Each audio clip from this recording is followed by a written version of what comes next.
Hello, and welcome to my June wrap-up reading vlog. I'm bringing you along with me into my reading life this month. Consider this to be kind of like us hanging out. I'm going to be sharing what I read and my thoughts on the books, as well as where I go to actually read these books. So grab something to drink and let's start off June with a nice cool morning where I have thrown on a sweater, put a book in a backpack, and headed outside to find a cozy spot to read. Priorsford by O. Douglas is the sequel to Penny Plain, which was the Cozy Reader Book Club choice for January. It was a delight, and reading Priorsford was no different. It still was a delight. It was a little bit different because it often felt like we were just kind of catching up with the people that were in the village of Priorsford, but there was a mystery, and then there was a really intense, actually two really intense health situations that happened. So I think once we got into the flow of getting caught up with everyone, then the plot and the pace really kind of picked up, probably, I would say, from halfway on until the end. I did want to share a couple of the quotes that I did clip. So this, I think, is really kind of the crux of what Priorsford is.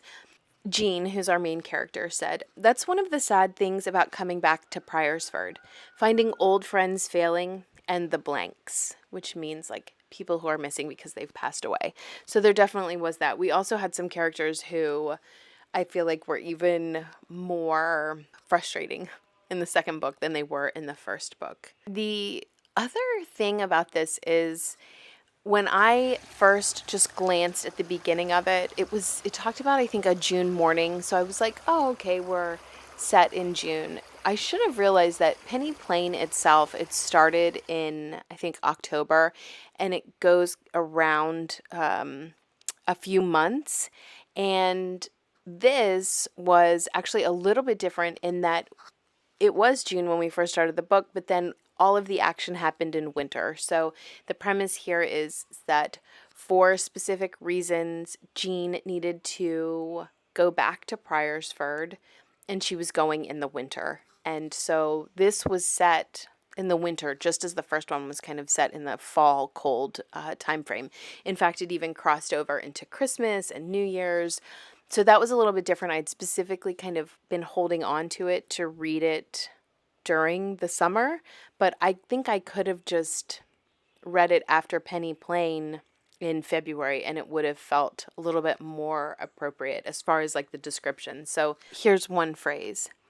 "It was a fine morning, with a touch of frost in the air. Mist lay in the valleys, but the hilltops were sharply clear against the pale blue of the sky. The trees, in their burning autumn beauty, were reflected in Tweed's quiet waters." So just lovely. It definitely has this fairy tale feeling. They acknowledge that. The townspeople acknowledge that. One thing I did love is that while it was winter in Scotland, because Priorsford is set in Scotland. So I love that setting so much. There's so much description about the little towns nearby. They actually went to Edinburgh for a visit.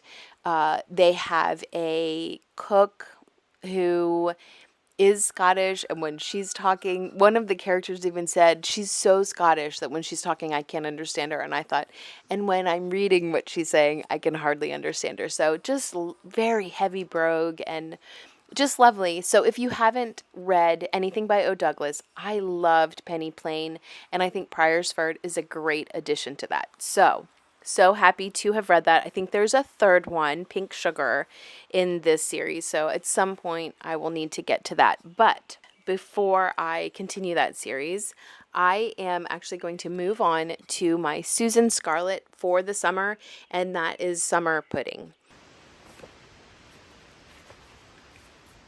Are there certain drinks that you gravitate towards depending on the season? In the filming of this video, I have realized that I absolutely am a creature of habit and of somebody who is looking for certain flavors and drinks depending on the time of the year. So while at home, I've really been leaning into strawberry blended mint tea. When I made a video a couple weeks ago, I had mentioned how much I loved mint tea, and someone in the comments was like, "Oh, I add strawberry syrup to that." And I have been experimenting here at home with adding strawberry syrup into mint tea, and the flavor combination is incredible. It's so cool and refreshing. So as I come to sit out, I have been grabbing that to just sit outside and read in the afternoons. So it was something that I have been doing as I have been reading Summer Pudding by Susan Scarlett. I almost said Noel Streatfeild. Susan Scarlett is the pen name for Noel Streatfeild. This is the name she used for her adult romances. I have read one of them. I believe she's published 8 of them. And this one I enjoyed so much better than the other one I read. I read Pirouette. It was just not enjoyable for me at all. But Summer Pudding I actually liked. I can see definitely where some criticisms would be, I think, in the romance part of this and also in some of the character development. But I actually really enjoyed it. I think it's a great option for a summer choice. I definitely will be including this in summer recommendations going forward. So in this we have Janet Brain. Her sister Sheila is a pistol, let me tell you. She also has a mother, Maggie. Sheila and Maggie are living in this lovely cottage in a village called Warsingford. And Janet comes down from London to visit with them. She is shocked at how awful her mother looks. She is not shocked at how sketchy her sister is. Her sister seems to be pretty spoiled and lazy. And so Janet makes the decision not to join the Wrens, but to instead stay in Worsingford and clean up some of the mess that Sheila has made by fulfilling a promise that Sheila made to someone. We have I would say grumpy sunshine love trope that I really loved. There is a child in this. Janet actually acts as a governess for a little girl. I loved the little girl. I thought she was so sweet. I thought the romance was great. I do think Noel Streatfeild does, at least of the ones that I've read, does a lot of insta love, what we would call insta love, where there's just this chemistry, this undeniable connection that you just can't get away from, and you're just sort of inexplicably drawn to certain people, and it's kind of feels immediate. I'm actually okay with that. It doesn't bother me. I know some people are really not into that, but I actually like it. I think it fits well for this story. There's actually another romance that happens that I think is really sweet, and another one. It's just a sweet story. Again, I did like the post-World War II setting because while it's referred to, it's not like heavy war themes through this too much. And it very much is a great summer read with kind of the heat. One of the lines in here is it was a Sunday thundery night, so you're just kind of settled into the weather for the summer. So I really enjoyed this. I am next going to pick up Thistlemarsh by Correa Morrigan. This is on my Kindle from my library, so I am excited to read it. This is, I believe, a debut novel. It is a fantasy adult novel. It is set in a world very similar to our own, but the one that Fae have inhabited. I believe it is after World War I is when it is set. We have a falling apart manor. We have someone who's inherited it, and I think who is committed to fixing it up. So I am going to actually go out and run some errands, and I think something else I've discovered is while I've enjoyed the mint strawberry themes at home, there are certain drinks that when I'm out, if I'm ordering a drink, that I like to order specifically in summer. So I have to go run errands. I'm going to bring my Kindle with me in case I find a beautiful place to be able to sit outside and enjoy my drink and start Thistlemarsh. Hi, I would like a grande iced matcha. I would like it to be light ice. I think I just would like 1 pump of the classic syrup, and then I would like to add I think I'm going to try the mango cold foam. So I finished Thistlemarsh by Morea Corrigan on my Kindle. Got this from the library. This is a fantasy novel that just came out earlier this year.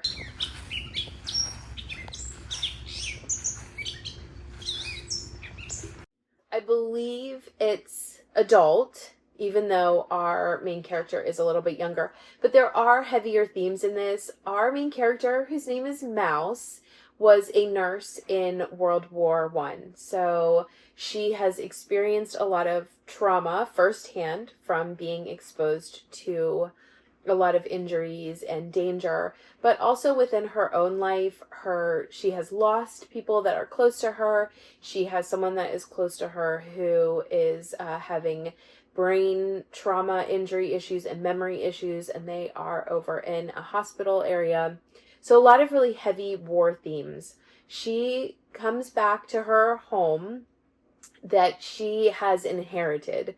This is your quintessential crumbling manor trope where it's her responsibility to get everything fixed up within 1 month, or the property then goes to a distant relative who we know she doesn't like. He's apparently a cruel person. And so in a matter of seconds, she goes from really not caring what happens to the Dewhurst Manor to really feeling like she needs to do what she can in 1 month to be able to keep the property.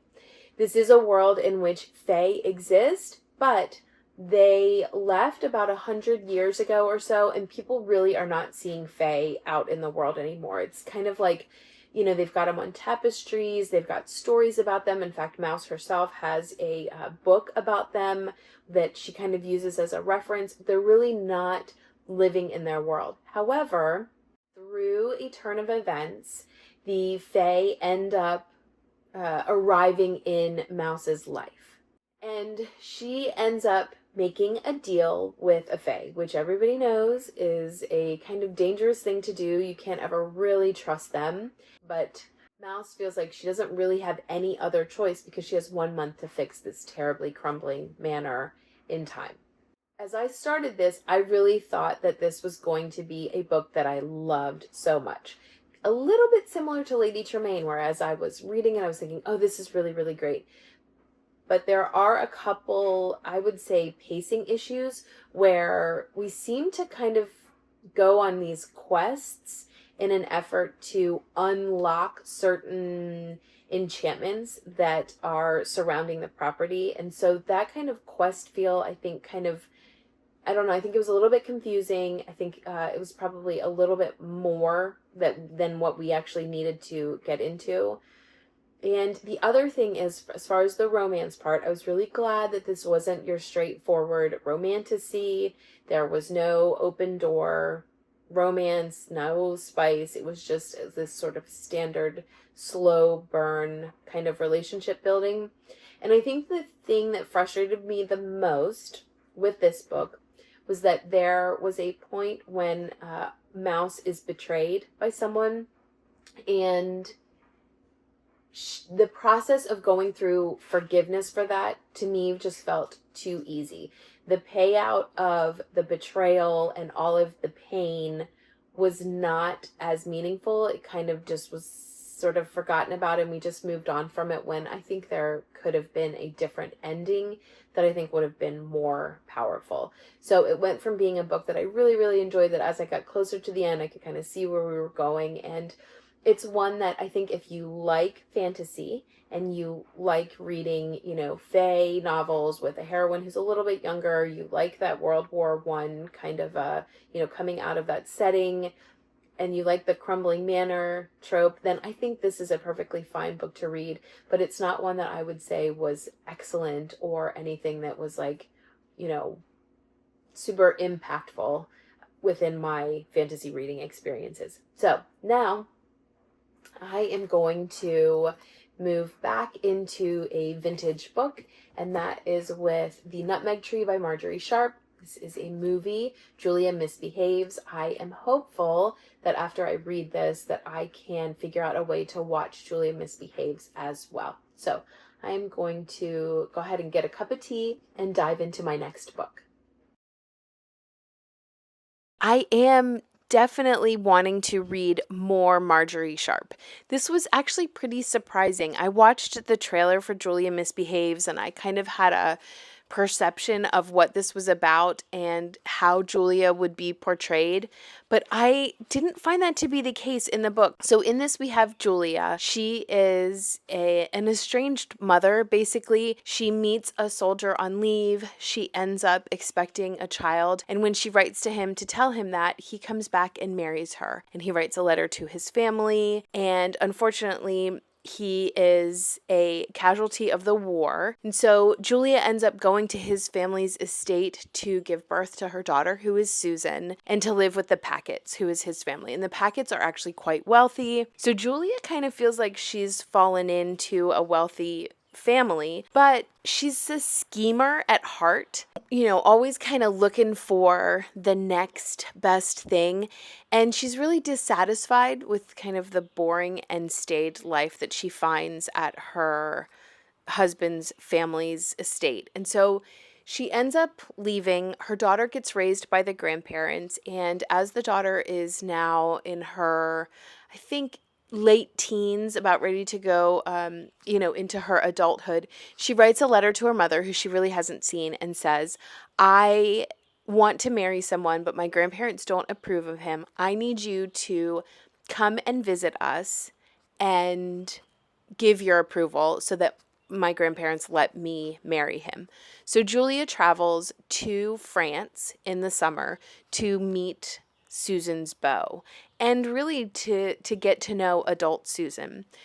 I loved Julia's personality in this so very much. We had the full range of her struggles of, being a mother and coming back into her daughter's life, getting back into the life of daughter-in-law, meeting a lot of people that are in kind of a circle that's above her as far as like stations in life.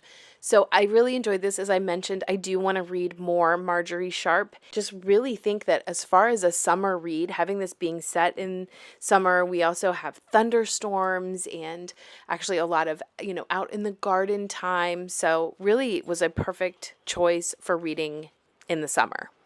So this is the perfect spot for a quick intermission to share with you the books that I have listened to this month. So as the mom of teenagers, I'm in my car a lot, driving here and there and everywhere.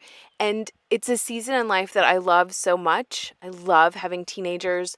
But it also means that even for books that I have the actual physical copy of, that I'm oftentimes looking to see, does my library offer them as audiobooks? And this month, 2 of the physical books that I had on my TBR to kind of try to get through were at my library as audiobooks, and so I listened to them. So I wanted to share those 2 with you. So the first one is Silver on the Tree by Susan Cooper.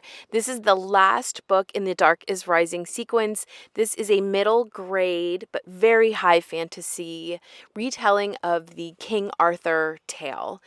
I would say that it's actually more than a retelling, it's more like inspired by. There are actually Welsh inspired folklore and stories I ended up having to look up. So for instance, on the cover of the audiobook, there is this terrifying like skeleton horse. It's actually on this cover too a bit. But that is something that I actually had to look up because I was like, I don't know, I'm not familiar with this. So I loved the marrying of both the Welsh folklore and also language. I do not believe any power can possess the mind of a man or woman. I believe in God-given free will, you see. I think our choices are our own, and you are not possessed, therefore. You must be allied to the dark because you have chosen to be.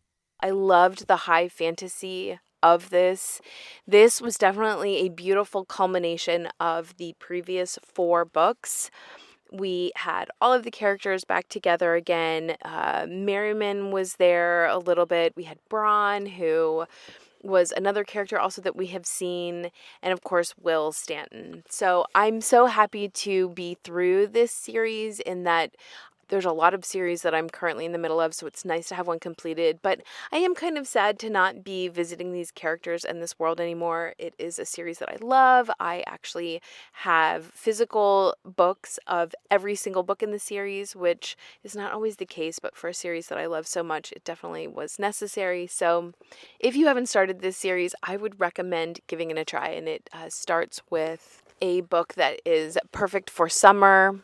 Over Sea, Under Stone. It's a great summer read, so if you want to start the series and you haven't yet, this summer is the perfect time to do that. Next, another book. I mentioned this, I can't remember, a couple different times. I finally read The Lost Apothecary by Sarah Penner. I was really feeling the pressure to do this because Sarah Penner is actually finally working on a sequel to this. So I thought, well, this is the perfect time so that when her sequel comes out, I will be all caught up. This is a multiple POV dual timeline story. In this, we have an apothecary in the late 1700s in a kind of seedy back alley area of London. Our apothecaries really kind of living this bitter life where women come to her when they need sort of revenge tinctures. So this is someone who's wronged them, and they want to very delicately and carefully be able to extricate themselves from marriages and certain situations. They also come to her for health issues, but for the most part, she is part of the process of helping women get out of bad situations. And then in the present day, we have a woman who has discovered her husband's infidelity. And instead of going on their 10-year anniversary trip to London, she decides she's going to go alone. We learn about the disappointments in each of these women's lives. We also meet Eliza, who is a 12-year-old girl in our Lost Apothecaries time period. And she starts to kind of almost be like an apprentice to the apothecary. So I think this book is a super fast read. I loved the audiobook. It definitely was a great sort of engaging story that I could listen to while driving. I could actually listen to it pretty fast. I thought that there was going to be a little bit more magical realism in this because in the Amalfi Curse that I've read by her, there is some magical realism, but there really wasn't. This was your, kind of historical fiction time period, sort of in the same vein as, like, I don't know, Frozen River, maybe a little bit. Really fun. Glad I read it. And then my next book that I listened to that was also a fantasy was Sea of Charms. This is by Sarah Beth Durst. I was so excited to get the advanced version of Sea of Charms. This is the third book in the spell shop world. She's just released that she is going to do a magical cheese shop, magical cheese emporium fourth book in the series. You do actually get to meet some of the characters in that cheese shop. We visit the cheese shop in Sea of Charms, and so I was really happy as I was listening to it to come to that and say, okay, this is where the next book is. I love this world. I actually really love anything I've read of Sarah Beth Durst, whether it's YA, middle grade, or her other adult fantasy that are more high fantasy and less cozy than the spell shop. I do think Sea of Charms was an interesting book in the process of the fact that she now has this series going, because she was able to go back and kind of tie up some things that if you've read the first two books, you might have questions about, like, well, how did this happen? And how did this person get here? And what was going on in the background? There was more politics, a bit more politics in this, which, if you've read the first two books, especially the first book, you're kind of like, well, we didn't get into any of the politics there of the world, but we do get that in this. So I do feel like she has done a good job of kind of wrapping up some questions that you might have. I will say that I personally think you could read any of these books as standalones. I do think if you're interested in this series that you really probably should start with the Spell Shop. I think it helps to kind of set the stage. But the Sea of Charms was fantastic because our main character, Marin, is a captain of a ship. and she travels around. So we travel with her. I love a journey book, especially in the summer, out on the sea. Just was just the perfect setting. And then we went back and visited the characters from the first two books. So we kind of checked in on them. We kind of, again, tied up some, some bows on things that happened in the first two books. So fantastic. I loved it.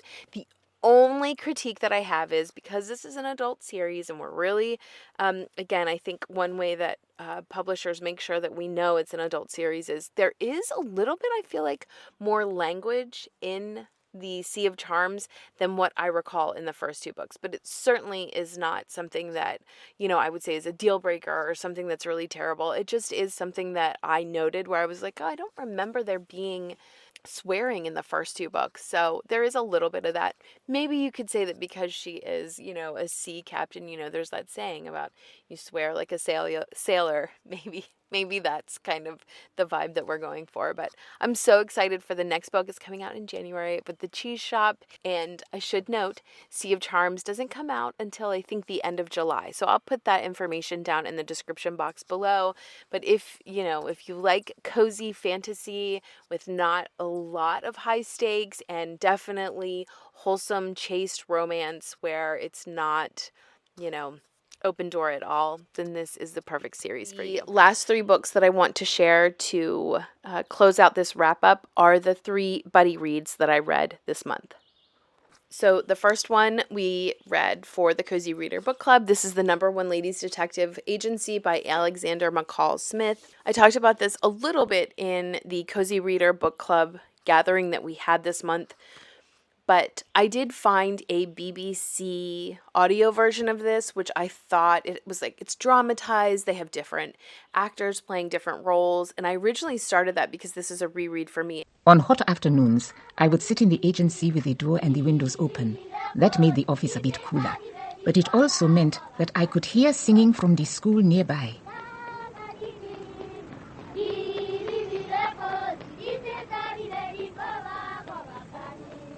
I realized quite quickly that it isn't the full version.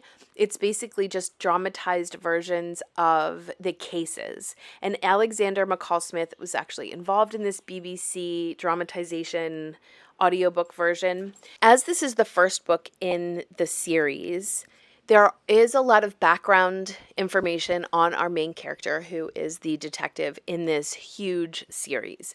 And we actually had someone in our Cozy Reader Book Club who had said, there really should be trigger warnings for the backstory on this main character.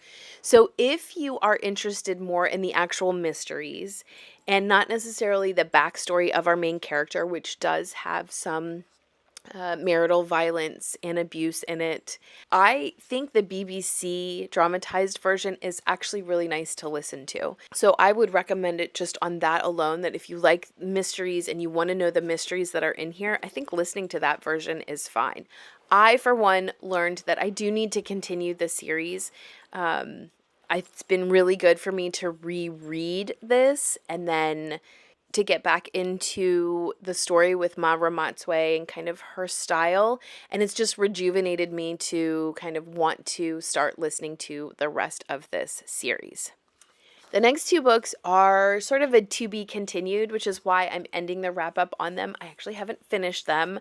I am in the middle of Miss Bunkle's book by D.E. Stevenson. I'm reading this with a friend of mine. We're really enjoying it. We both had a busy month, and so we both had agreed that we were just going to kind of go slowly through it.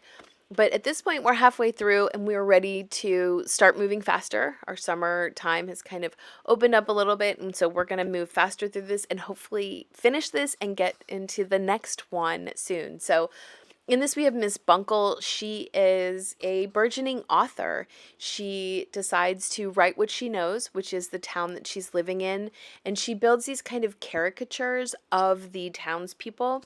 The problem is that once the book is published and is very popular, the townspeople recognize themselves in the book, and they are highly irate that someone, John Smith, has written about their town and written about themselves and kind of been able to have this intuition and inkling into private lives that only someone who knows them would have been able to figure out. So that is Miss Bunkle's book. I love it. It is a perfect, cozy summer reading choice.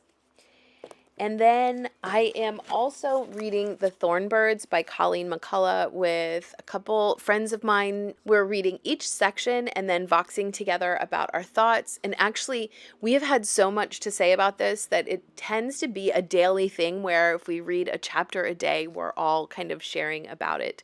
So much fodder in here for really good discussions and questions and viewpoints and perspectives. So in this, we follow the Clearys. They are an Irish Catholic family that have moved to New Zealand and then get transported again into Australia.